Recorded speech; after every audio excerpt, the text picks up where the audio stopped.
동상이몽이라는 말이 있습니다. 같은 침상에 누웠는데 생각은 서로 다르다는 뜻이죠. 지금 예수님께서 예루살렘 입성하실 때 예수님의 생각과 연도에 서서 환영하고 있는 군중들의 생각이 전혀 다릅니다.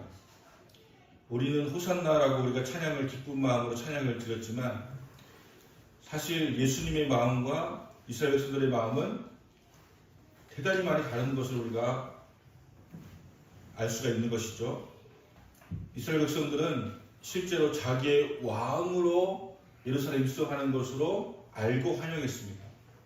그러니까 자기들을 로마의 속국에서 건져내줄, 그리고 이 재정적인 압박에서 경제 문제를 해결해줄, 그리고 자신들을 사막에서 샘이 넘쳐 흐르고 독사굴에 손을 넣어도 아기들이 손을 넣어도 물지 않는 그런 평화로운 세상, 아름다운 세상, 행복한 세상으로 만들어줄 메시아로 여기면서 엄청난 환영을 하고 있는 것인데, 예수님은 지금 유대인의 왕으로 그들의 그런 바램과 소원을 이루어주기 위해서 오신 것이 아니라 예수님은 예루살렘 입성하셔서 고난을 당하시고 십자가를 죽으시기 위해서 지금 입성을 하고 있는 것입니다.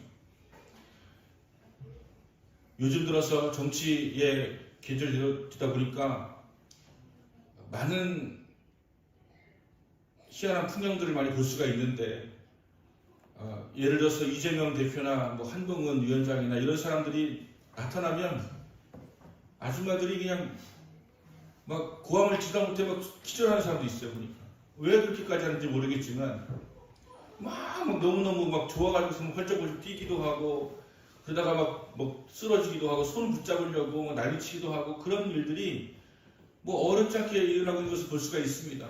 여러분, 이 사람들의 마음과 호산나를 외치고 있는 사람들의 마음이 같은 거예요. 왜 같은 것이냐 하면 한동훈 위원장이나 이재명 대표나 아니면 다른 국회의원들 이런 사람들에게 기대하는 것이 무엇입니까? 혹시 이 사람들에게 권력이 쥐어주면 우리를 좀 바꾸지 않을까? 세상을 바꾸지 않을까? 잘 살게 해주지 않을까? 뭔가 물건을 튀게 해주지 않을까라고 하는 기대가 있는 것이고 소망이 있는 것이죠. 나는 못하지만 저분에게는 권력이 주어지니까 혹시 할 수 있지 않을까 싶어서 저렇게 열렬히 열광적으로 환영을 하고 있는 것입니다. 그 마음이 지금 이스라엘 백성들에게 다르지가 않다고 하는 것이죠. 저분이 혹시 우리를 바꿔주려나, 우리를 잘 살게 해주려나, 우리로 하여금 질병에서 벗어나서 건강하고 행복한 삶을 살게 해주시려나는 마음으로 연대에 서가지고 환영하고 있는 것입니다. 근데 이것이 불과 얼마 가지 않아서 그들은 지금 예수를 십자가에 못 박으라고 소리 지르면서 없이 하소서 하면 소리 지르면서 예수를 죽이라고 하고 있는 것입니다. 민중들의 마음은 정말 손바닥 뒤집듯이 뒤집혀지고 아침 저녁으로 달라지는 것을 우리가 알 수 있는 것 아니겠습니까? 어제도 제가 누구랑 대화를 하면서 그런 얘기했습니다. 우리 선거철이 되면 누군가에게 반드시 열광하는데 지나고 나면 불과 몇 날이 못 되어서 물론 후회를 하고 있다. 그런 것을 수없이 반복해 오면서도 또 선거 때가 되면 누군가에게 열광하게 되어진 것은 도대체 무엇 때문인가? 라고 하는 생각을 하게 되어진 것이죠. 그 사람들에게 우리가 기대하는 거예요. 뭔가 바꿔줄까 하고 기대하는 거예요. 그런데 권력을 잡으면 권력을 잡기 전까지는 그렇게 춤을 추고 그렇게 고개를 숙이고 하던 사람들이 권력을 잡고 나면 자꾸 고개가 들썩해지기 시작하고 춤은커녕 손가락도 까딱하지 않는 그런 모습을 보이면서 우리는 실망하죠. 여러분, 실망하는 걸 생각하면 이게 권력자의 문제입니까? 실망하고 있는 우리들의 문제입니까? 왜 뽑았어요? 왜 그리고 후회합니까? 그렇다고 안 뽑을 수는 없고 뽑으면 후회하고 하는 그런 모습이 반복되는 것처럼 우리 사람의 마음은 우리의 욕구를 채워주지 않으면 결국은 마음이 변해지고 떠나가고 환호하던 것을 죽이라고 외치는 자의 모습과 같이 변화되고 있다고 하는 것입니다. 요즘 들어 대통령에 대해 비난하는 소리가 너무 높아지지 않습니까? 그 사람들 다 모였던 사람들이 다 찍었던 사람 아닙니까? 어쨌든 간에 과반을 넘었으니까 대통령이 된 건데 그 뒤에는 또 이렇게 비난하는 사람들이 많아지고 있는 모습들, 대통령의 문제일까요? 아니면 우리들의 문제일까요? 오늘은 종려주이기 때문에 예수님께서 입성하시는 것을 광고하신 것 같아요. 그냥 모르게 입성하실 수 있는데 예수님은 3번 정도 예루살렘에 오셨는데 2번은 그냥 오셨어요. 아무도 모르고 오셨어요. 오셔서 그리고 수많은 기적과 이적을 행하시면서 예수님이 알려주셨어요. 3번째 입성할 때는 예수님께서 의도를 가지시고 지금 입성하고 계시는 거예요. 백성들은 지금 왕이 오셨다라고 해서 호산나 호산나 외치고 있지만 예수님은 수많은 주먹을 받는 가운데서 죽기 위해서 오시고 있는 거예요. 지금 예수님께서 입성하실 때 나귀를 타고 입성하셨습니다. 나귀라고 하는 것은 뭐 우리가 표현하자면 말을 타고 입성하면 근사해 보이거든요. 나귀를 타고 입성하면 그냥 발이 이게 땅에 닿을 것 같은 느낌이 들면서 이렇게 하여튼간 말과는 다른 느낌이 있습니다. 그 나귀를 타고서 입성하실 때 초라해 보일 수 있죠. 물론 뭐 나귀를 타고 입성하든 뭐하든 간에 연도에 많은 사람이 환영하고 있으니까 그렇게 초라해 보이지 않았겠지만 예수님은 나귀를 타고 입성을 하십니다. 그 연도에 환영을 받습니다. 그 이유는 무엇일까요? 구약의 예언의 말씀을 이루시기 위해서 하시는 거예요. 예수님께서 이 땅에 오신 것은 예언의 말씀을 이루기 위해서 오신 것입니다. 십자가에 달려 죽기 위해서 오신 것입니다. 그래서 예수님께서는 나귀를 타고 입성하시는 거예요. 많은 환영을 받습니다. 여러분 예수님께서 환영을 받을 때 많이 좋아하셨을까요? 리액션을 크게 하시면서 막 지금 뭐 선거 전에 그 국회의원들 후보들처럼 막 좋아하면 했을까요? 저는 그렇지 않았을 것 같아요. 예수님 마음은 무척이나 무겁웠을 것입니다. 마음이 힘들었을 수 있을 것입니다. 왜냐하면 이 모든 인류의 죄악을 다 짊어지시고 십자가에 지셔야 되기 때문에 그것을 위해서 입성하기 때문에 예수님의 마음은 천근만근이었을 것입니다. 그런데 그 속도 모르고 환호하고 있는 이스라엘 백성들의 모습이 예수님의 마음에 얼마나 안타깝게 느껴졌을까요? 얼마나 좀 마음이 속상했을까요? 얘네들이 진짜 아무것도 모르는구나. 유대인들은 오직 자신들만을 위한 메시아를 꿈꾸었지만 하나님은 온 인류를 구원하기 위한 메시아를 이 땅에 보내신 것이었거든요. 동상이몽이에요. 그런데 오늘날의 크리스찬들, 오늘날의 우리 믿는 사람들의 마음이 과연 이스라엘 백성들하고 다른가요? 우리가 예수를 믿는 이유가 무엇입니까? 예수님께 영광 돌리시려고? 그분이 우리를 지으셨습니까? 그분이 우리를 사랑하시니까? 그분은 우리를 죽으셨습니까? 그래서 우리가 주님 예배하고 하는 것입니까? 아니면 그분을 믿으면 뭔가 내 인생에 꽃이 필 것 같으니까, 잘 될 것 같으니까, 해결될 것 같으니까, 부자가 될 수 있을 것 같으니까, 병을 고침받고 치유될 수 있을 것 같으니까, 나의 욕심 때문에 예수를 믿는 것입니까? 이스라엘 백성들은 자신들의 욕구를 채워줄 메시아로 기대하면서 연도에서 환영하고 있는 거예요. 그래서 제가 정치인들한테 흔들고 있는 사람들하고 동일하다고 이야기하는 거예요. 그들을 나무라는 것이 아닙니다. 자연스러운 욕구죠. 우리는 기대하게 되어 있고 소망하게 되어 있고 환호하게 되어 있는 거 사실 아닙니까? 하십시오 여러분. 문제 없습니다. 하지만 우리는 그 너머의 하나를 알아야 됩니다. 우리가 이제는 예수님을 온전히 알고 연두에 섰던 이스라엘 백성들과 똑같은 마음이 아니라 오늘 우리가 예배하는 마음은 예수님을 알고 그분이 구주인 것을 알고 그분이 나를 위해서 오신 예수 하나님의 아들이신 것을 알고 이제는 진짜 환영하는 것이죠. 진짜로 호산나라고 하는 것이죠. 이스라엘 백성들과의 다른 외침을 우리가 외쳐야 되는 것이죠. 정말 그분이 나를 구원했다고 하는 그 감격 속에서 찬양을 해야 되는 것이죠. 고난주간이 되면 많은 사람들이 고난을 당하게 된다고 이야기합니다. 여러분, 고난주간이 되니까 우리 어떤 분들은 고난주간에 어떤 영화를 보냐고 그래요. 고난주간이 되니까 마침 우리 청주시에서 포장마차대인가 무슨 푸드트럭대인가를 열어가지고 하는데 보니까 그때가 딱 벚꽃 필 때 아닙니까? 이번 주 목요일부터예요. 그게 유혹이죠. 그렇습니까? 우리 복권놀이 못합니까? 고난주간이니까? 금식해야 됩니까? 저도 고난주가 되면 꼭 고등학교 때부터 3일 금식을 했어요. 금토 주일까지 목금토 이렇게 금식을 했었습니다. 금식을 하면서 학교를 다니려니까 참 힘들더라고요. 근데 주님께서 고난당하신 이유가 니네도 고난당하라고 고난당하신 것입니까? 그건 아니죠. 주님의 고난은 우리 행복을 위해서예요. 우리를 구원하시기 위해서예요. 우리가 그분의 고난을 기념할 필요는 있지만 그분의 고난을 경험하겠노라고 하면서 그냥 예수님의 그 의지와 뜻과는 상관없는 삶을 살아간다면 그건 주님의 고난을 제대로 알지 못하는 것입니다.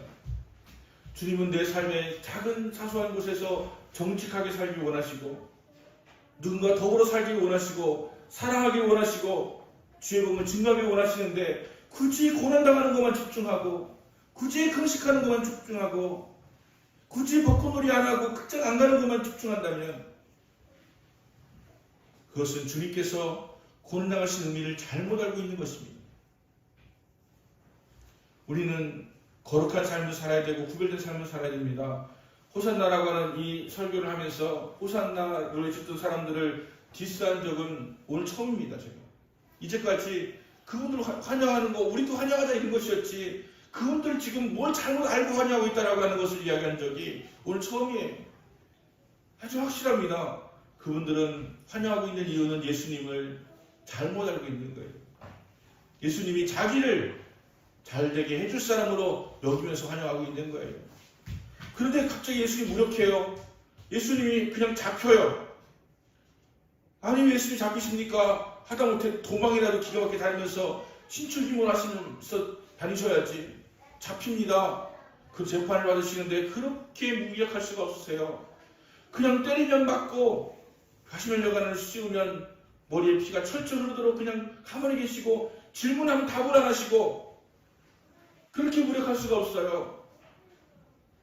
그걸 보는 이스라엘 백성들은 우리가 기대했던 그분이 아니구나. 우리가 기대했던 메시아가 아니구나 라는 생각이 드는 것이죠. 저는 그때 왜 유능한 변호사를 쓰지 않았는지 그게 좀 이상하게 생각이 들더라고요. 우리 민지국 변호사라든가 우리 이태영 형제가 좀 변호사를 했으면 예수님 무죄받지 않았을까요? 근데 예수님 무죄받는 게 중요한 게 아니셨죠. 예수님 무죄받으면 안 되는 것이잖아요. 예수님은 스스로 변호를 하지 않으셨습니다. 여러분 이게 예수님의 가르침이고 이것이 예수님의 뜻이고 이것이 예수님이 우리에게 주시는 메시지인데 우리는 대단히 잘못 알고 있죠.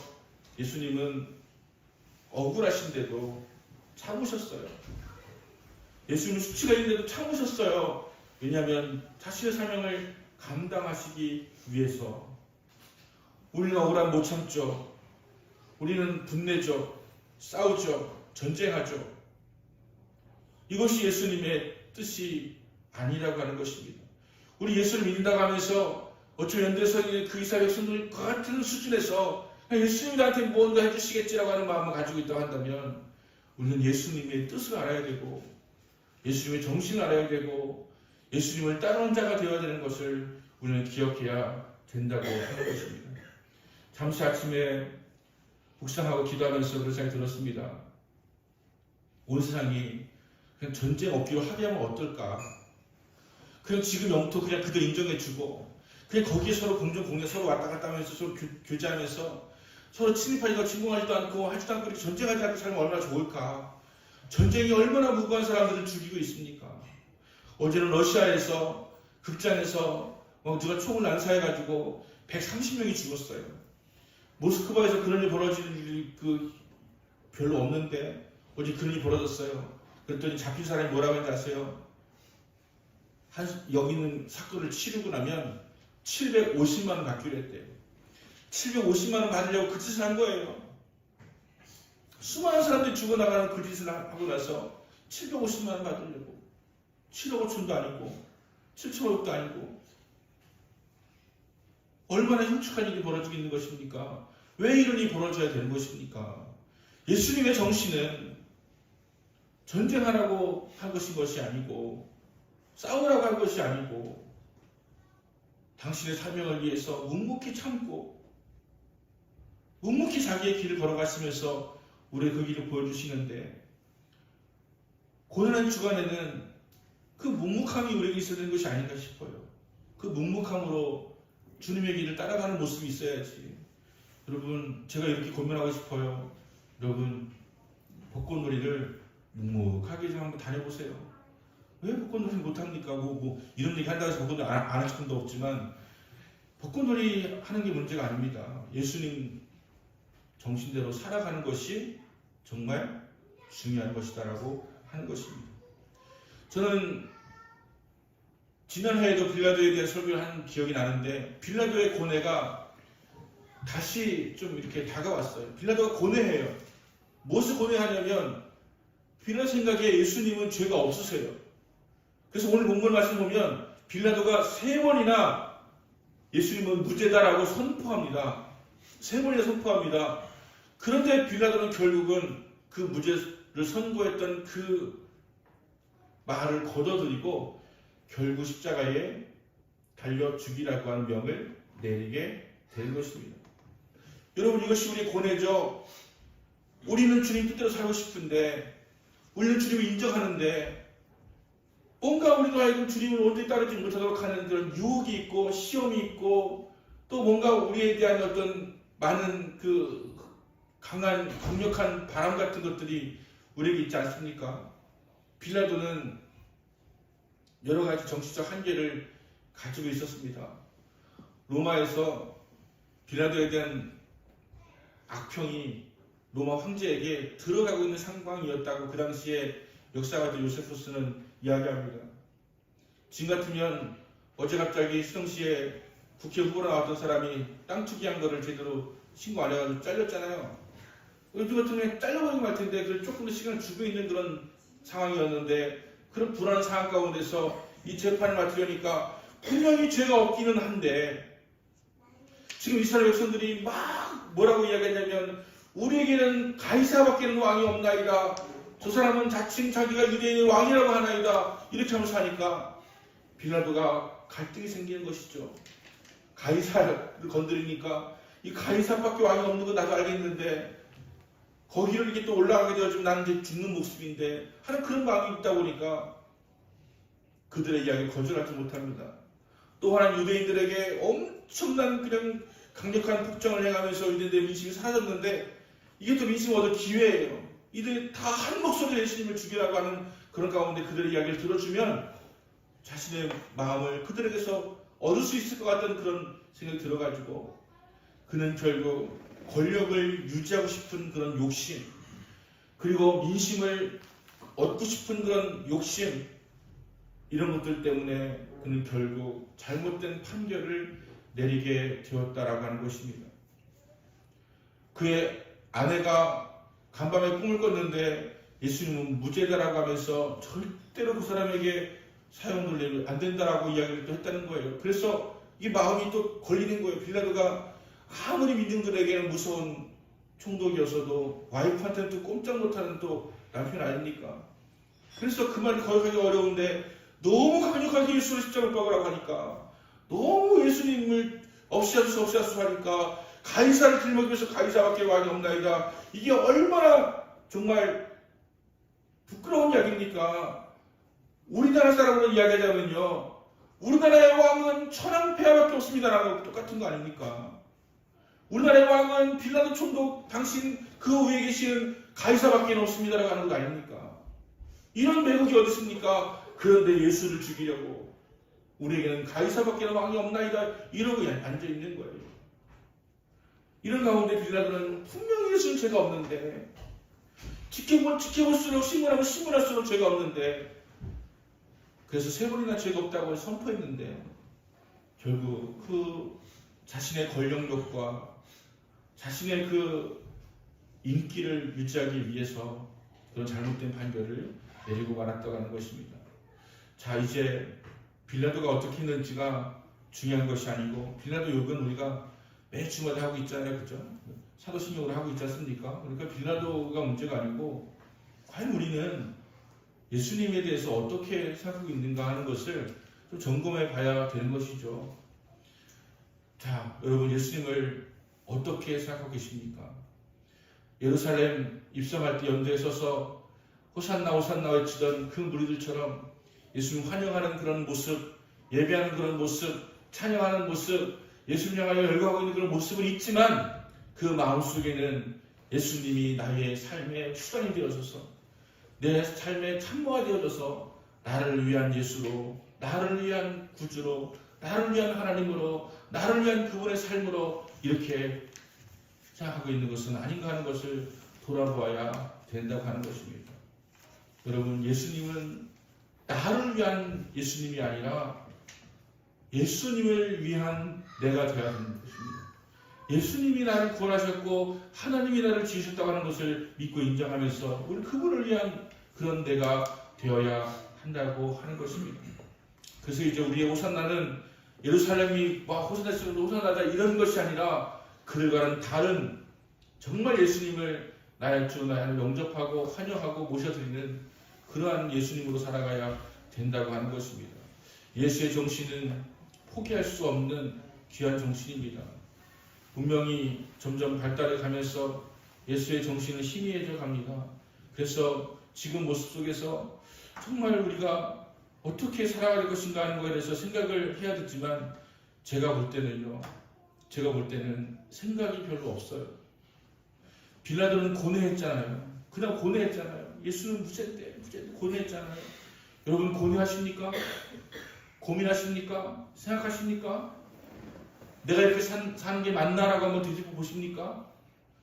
내가 바른 목줄 가지고 있나 하는 걸 생각해 보십니까?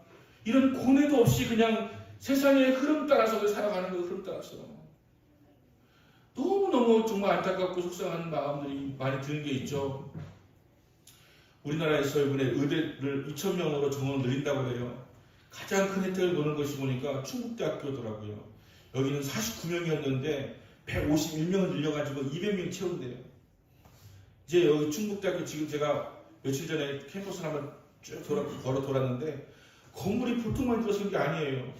제가 있을 때에 비해서 뭐 웬만한 돈 다 메꿔서 건물 만들어 놨더라고요.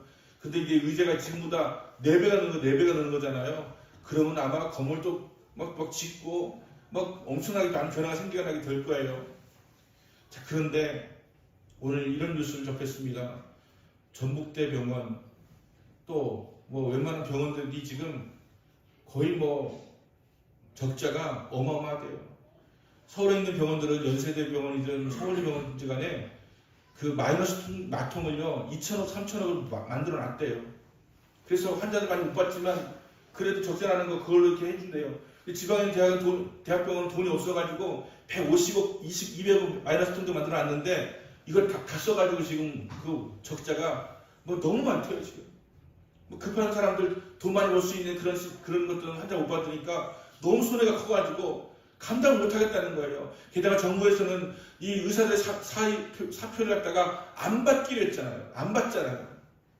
그러니까 일을 안 하는데 돈은 나가야 되는 그런 구조가 병원이 고스란히 짊어져야 되니까 지금 엄청난 적자가 지금 심각해가지고 뭐 병원 관계자 측에서는 지금 뭐 어떻게 할지 감당 못하고 있는 상황이라고 하는 이야기를 듣습니다. 안타까운 일이죠. 조금 일찍 좀 많은 대화를 좀 나누면서 뭐 2,000명이 문제라고 하니까 어떤 몇 명으로 줄이는 거에 대해서 의사들과 좀 대화하면서 이렇게 했으면 좋을 텐데 꼭 총선 때 급박한 상황에서 뭔가 영향을 끼치려고 하는 의도를 가지고서 이렇게 하다 보니까 지금 뭐 서로 뭐 힘 대결하고 있는데 누가 이길지 모르겠습니다. 정원 확정됐다고 장담도 못할 거예요. 왜냐하면 의사들이 지금 저렇게 막 파업하고 버티면 당장 우리 건강과 생명에 지장이 되어지기 때문에 이제 어려움을 당할 수밖에 없는 것입니다. 이런 일이 왜 벌어질까요? 이것도 역시 주님 뜻대로 살기로 했네 하는 사람들보다는 나의 이익과 정치인은 정치인대로 이익을 따지고 있고 의사들은 의사들의 이익을 따지고 있고 막 이런 가운데서 정말 많은 이런 혼란과 어려움이 닥치게 되어진 것 아니겠습니까? 여러분, 그러면 우리는 그런 생각합니다. 이런 흐름 속에서 내가 준 것이 무엇이냐? 내가 바르게 선들 무슨 세상이 변화될 수 있겠느냐? 아닙니다, 여러분. 나 한 사람 바로 서는 것이 모든 것의 시작이 될 수가 있는 것입니다.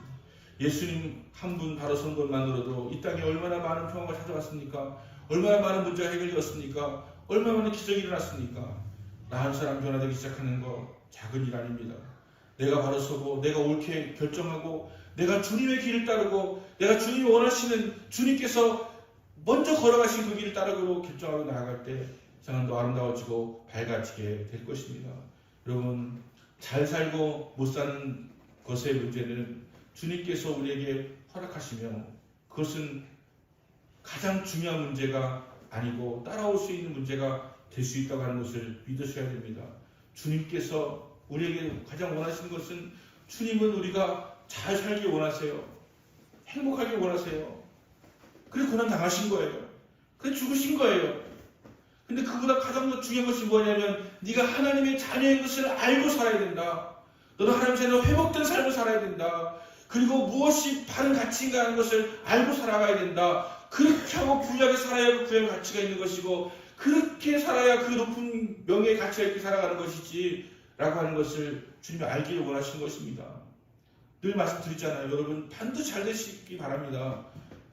하지만 주님과 관계없이 잘 되지 마시고 주님의 길을 따르시면서 주님 원하시는 삶을 살아가시면서 잘 되셔서 복된 인생을 살아가게 될 수 있길 원합니다.